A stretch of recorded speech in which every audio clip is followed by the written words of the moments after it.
Dornier 228 is a highly versatile multi-mission patrol aircraft. It is manufactured by Hindustan Aeronautics Limited for the Indian Coast Guard. कि इससे ये है कि वो आज़ाद तो होंगे ना, उनको सुकून तो होगा ना। दिन ब दिन जैसे फ़लस्तीन का हाल चल रहा है वैसे तो नहीं होगा ना। और गुआना डिफेंस फोर्स ने भारत को रिक्वेस्ट किया है कि उन्हें HL द्वारा बनाया गया डोनियर Do-220 एट एयरक्राफ्ट चाहिए। ऐसे कुल 2 एयरक्राफ्ट ये एक्वायर करना चाहते हैं, लेकिन पाकिस्तान के जो टैंक्स हैं दे आर गेटिंग डिप्लीटेड, वो आउटडेटेड होते जा रहे हैं, क्योंकि भारत हमें नुकसान पहुंचाने की कोशिश करता रहता है। दरअसल भारत ने एक बार फिर से विश्व गुरु वाली भूमिका निभाई। अपनी जो उनकी नेग्लिजेंस है और अपनी जो मिसमैनेजमेंट है और अपनी उनकी जो बैड गवर्नेंस है उसका मलबा जो है वो पड़ोसी मुल्कों पे डाल देते हैं। वहाँ के लोग थैंक यू बोल रहे हैं और बोल रहे हैं कि हमें और मदद की ज़रूरत है, और जो रिस्पांस भेजा गया है भारत की जानिब से वो ये है कि हम डबल कर देंगे। इस मानों के साथ वो बहुत ज्यादती करती है, लेकिन वो हिंदू आपस में बहुत एक दूसरे का ख्याल रखते हैं। क्योंकि हमारे पास देने को कुछ भी नहीं है। बुनियादी तौर पर हम इतने साल में किसी एक मुल्क से कर्ज लेकर दूसरे मुल्क को लौटा रहे हैं, या किसी एक इदारे जैसे कि वर्ल्ड बैंक से कर्ज लेकर एशियाई तरक्याती बैंक को दे रहे हैं। चाइना में क्या हुआ है, चाइना में उल्टा हो गया कि जो पहले 15 ट्रिलियन के ऊपर इनकी स्टॉक मार्केट थी वो कम होकर अब 7 ट्रिलियन तो उड़ गए वहां से। दैट मींस लोगों की जेब से अगर वो शेयर्स को बेचकर वो पैसा आता, वो पैसा ही कम हो गया है। तो इंसानियत के लिए काम करेगा, थैंक यू तो उसी को बोला। भारत ने अपना वादा पूरा किया। इस वक्त गायना के अंदर एक खुशी की लहर दौड़ रही है। इंडिया के नारे बुलंद हो रहे हैं, इंडिया के झंडे बुलंद हो रहे हैं। वो इसलिए क्योंकि हिंदुस्तान एरोनॉटिक्स लिमिटेड 228 2 एयरक्राफ्ट गायना को डिलीवर कर दिए गए हैं। Prime Minister Sri Narendra Modi, we owe you a debt of gratitude. उनको भारत का बाहुबली भी बोला जाता है। बड़े स्ट्रॉन्ग एयरक्राफ्ट्स हैं। We seek to modernize our defense force and our Guyana police. And speaking of India's military prowess, Guyana also wants in on it. Its defense force has struck an agreement to acquire 2 new aircraft from India. तो भाई उन्होंने, वो एक बड़ा मुल्क है, इस खित्ते के अंदर जो है ना वो उसका सियासी और मुआशी असर और सूख बढ़ता जा रहा है। पाकिस्तान तो अनफॉर्चुनेटली बहुत पीछे है।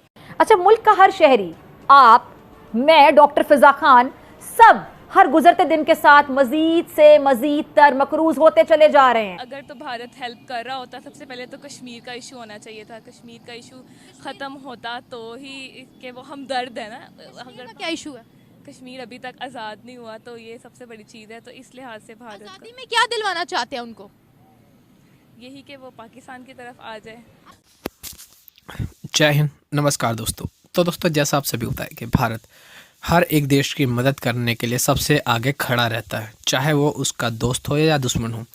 भारत कभी भी किसी की मदद करने से पीछे नहीं हटता। इसी बात से लेके दोस्तों, भारत का नाम हर एक देश में काफ़ी ज़्यादा रिस्पेक्ट से लिया जाता है और भारतीय लोगों की काफ़ी ज़्यादा इज्जत की जाती है। और दोस्तों, अभी ग्वाइना ने दोस्तों भारत से मदद मांगा था, तो दोस्तों भारत ने ग्वाइना को दोस्तों HAL 228 ड्रोन एयरक्राफ्ट दोस्तों भेजे हैं। और दोस्तों 6 क्राफ्ट का कॉन्ट्रैक्ट हुआ है दोस्तों, जो कि भारत को उनको देने हैं, और 2 उन्होंने भेज दी है, जिसकी कीमत दोस्तों 667 करोड़ रुपए है, जो कि मदद के तौर पे हुई है क्राफ्ट के ऊपर।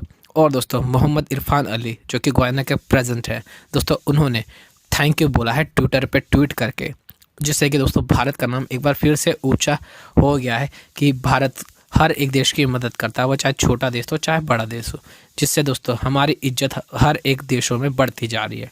और दोस्तों मोहम्मद इरफान अली ने बहुत ही ज़्यादा शुक्रिया अदा किया है भारतीय लोगों का और प्रेसिडेंट हमारे नरेंद्र मोदी का। तो दोस्तों देखते हैं बाकी मीडिया इसके ऊपर क्या रिएक्शन दे। फौज के पास कोई 3500 के करीब बैटल टैंक्स हैं, पाकिस्तान के पास कोई 2400 के करीब बैटल टैंक है। ये पाकिस्तान के अंदर अक्सर बात होती है that can we go for a vessel to vessel competition with India, is this possible? कि जिस तरह इंडिया जो है वो अगर for example if they keep buying new gadgets, क्या can we buy? If they keep buying new military toys, can we buy those military toys? So ये चीज़ें जो हैं ये चैलेंज है। अब इंडिया के पास जो है, जिसे वो कहते हैं ना कि ये 1000 से ज़्यादा टैंक इंडिया के पास है। पाकिस्तान की वनस्बत 1000 टैंक, लेकिन पाकिस्तान के जो टैंक्स हैं दे आर गेटिंग डिप्लीटेड, वो आउटडेटेड होते जा रहे हैं। अब फॉर एग्जांपल इंडिया के जो मेन टैंक्स हैं, जो बैटल टैंक्स हैं, उसमें अर्जुन MBT है, ठीक है जी। और कहा जा रहा है कि अर्जुन जो है this is the 3rd generation tank जो कि इंडिया ने भी लोकल बनाया हुआ है। आपको पता है, अब इंडिया और पाकिस्तान और चाइना का प्रॉब्लम यह है कि दैट द चाइनीज इक्विपमेंट, जैसे मैं पहले कह रहा था, is not war tested. India जो है वो लोकल कैपेसिटी प्लस रशियंस को बहुत सारी जगहों में इन्वॉल्व कर लेता है। पाकिस्तान ये सारा कुछ खुद नहीं बना सकता, सो पाकिस्तान चीन के पास चला जाता है। जो इंडिया की defence research and development organisation है, जिसे DR जो कहते हैं, ये भी जो अर्जुन एक 3rd जनरेशन टैंक है जिसमें 1.120 mm की गन होती है, आर्मर पियर्सिंग फिन होती है जो कि, एंड देन इसकी फॉर एग्जांपल इसके अंदर मशीन गन और गोले शोले भी बड़ी तादाद में लगे हुए हैं। सो इसमें आप ये समझ लें कि मेरे ख्याल है 12.7 mm की मशीन गन इसके अंदर एक है। सो इंडियन फ़ौज ने वो अपनी कैपेसिटी के लिए रखा हुआ है। और कहा जाता है कि अर्जुन जो है ये single MTU multi fuel diesel engine है, ठीक है जी। सो ये आप इसकी जो स्पीड है वो तकरीबन 67 किलोमीटर पर आवर है। टैंक बहुत बड़ी चीज़ होती है। वंस एक दफ़ा मुझे मौका मिला था टैंक में बैठने का, तो टैंक जो है वो बड़ी गंदी बैटल है टैंक की, ठीक है जी। और अर्जुन के अंदर फॉर एग्जांपल मेरा ख्याल है 4 लोग बैठते हैं, commander, gunner, loader, driver. So it's a big tank, मतलब कोई ये मजाक नहीं है। इस तरह इंडिया के पास एक T-90 बिस्मा एक टैंक है। कहा जा रहा है कि जो T-90 है वो भी एक लेजेंडरी रशियन टैंक है और ये इंडिया ने बहुत पहले परचेस किया हुआ है। और ये जिसे कहते हैं कि इंडिया ने इसको अपग्रेड भी किया हुआ है, जॉइंट कोलैबोरेशन इंडिया और रशिया का और फ्रेंच इंजीनियर्स के साथ। यही चीज़ मैं आपको पहले कई दफ़ा कह चुका हूँ कि प्रॉब्लम ये है पाकिस्तान के लिए that Pakistan can not have more defence ventures. India has so many options. Indian air force की जानिब से गोयना के प्रेसिडेंट मोहम्मद इरफान अली बहुत खुश है। उन्होंने ट्वीट करके भारत का शुक्रिया भी अदा किया, कहा है कि हर मुश्किल वक्त में भारत ने हमारा साथ दिया है। 2 एयरक्राफ्ट जो गोयना को डिलीवर किए गए हैं उनको भारत का बाहुबली भी बोला जाता है, बड़े स्ट्रॉन्ग एयरक्राफ्ट हैं। तो भाई उन्होंने, वो एक बड़ा मुल्क है, इस खित्ते के अंदर जो है ना वो उसका सियासी और मुआशी असर और सूख बढ़ता जा रहा है। पाकिस्तान तो अनफॉर्चुनेटली बहुत पीछे है, तो उनके लिए भाई वाकई ये मसीहा है और हमें इस बात को अप्रिशिएट करना चाहिए। मोदी सरकार ये जो कर रही है उसको अप्रिशिएट करना चाहिए, खुले दिल से उसकी इस हेल्प का इतराफ़ करना चाहिए और उसकी, मेरा ख्याल है कोई और चारा नहीं है उसकी अप्रिसिएशन के अलावा नहीं है। अच्छा ये बताएं कि भारत इतना तरक्की पर कैसे जा रहा है कि वो दूसरे कंट्रीज़ के लिए मसीहा बन रहा है? क्योंकि मुझे लगता है उनकी यूथ उनके साथ फेयर है, लॉयल है। हमारी पाकिस्तान की यूथ पाकिस्तान के साथ लॉयल नहीं है, इसलिए। क्या दुनिया के लिए भारत मसीहा बन गया? बन सकता है, अब मुझे इस चीज़ का आइडिया नहीं है कि ये इन्होंने इस तरह किया है। आपको लगता है कि भारत दुनिया भर की मदद कर रहा है? नहीं कर रहा। कैसे? क्योंकि मुझे इस चीज़ का आइडिया नहीं है, मुझे नहीं लगता आपको कि वो मदद कर सकते? वो इस काबिल नहीं है, उनकी इकॉनमी स्टेबल नहीं है, या वो नहीं कर सकते? क्या वजह है? आपको क्या लगता है? आपको क्या लगता है? मुझे लगता है उनकी भी गवर्नमेंट का ही इशू, शायद जैसे हर मुल्क में आता है तो शायद उधर भी मसला हो गवर्नमेंट का ही। तो वहाँ पर तो 10 से 11 साल हो गए हैं कि हुकूमत है, तो शायद इसलिए। हालांकि अगर तो भारत हेल्प कर रहा होता, सबसे पहले तो कश्मीर का इशू होना चाहिए था। कश्मीर का इशू ख़त्म होता तो ही कि वो हमदर्द है ना।